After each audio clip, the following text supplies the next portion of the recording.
ಕರ್ನಾಟಕದಾದ್ಯಂತ ಜೂನ್ 23ರವರೆಗೂ ಭಾರೀ ಮಳೆ.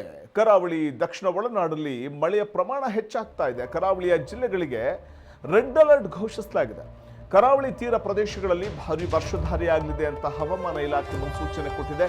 ದಕ್ಷಿಣ ಕನ್ನಡ, ಉತ್ತರ ಕನ್ನಡ ಮತ್ತು ಬೆಳಗಾವಿ ಈ ಭಾಗದಲ್ಲಿ ಭಾರೀ ಮಳೆಯಾಗುವ ಮುನ್ಸೂಚನೆ ಸಿಗ್ತಾ ಇರುವಂಥದ್ದು. ಭಾರೀ ವರ್ಷಧಾರಿಯ ಮುನ್ಸೂಚನೆ ಸಿಗ್ತಾ ಇದೆ. ರಾಜ್ಯಾದ್ಯಂತ ಜೂನ್ 23ರವರೆಗೂ ಭಾರೀ ಮಳೆ ಆಗಲಿದೆ. ಕರಾವಳಿ ದಕ್ಷಿಣ ಒಳನಾಡಿನಲ್ಲಿ ಮಳೆಯ ಪ್ರಮಾಣ ಹೆಚ್ಚಾಗಲಿದೆ.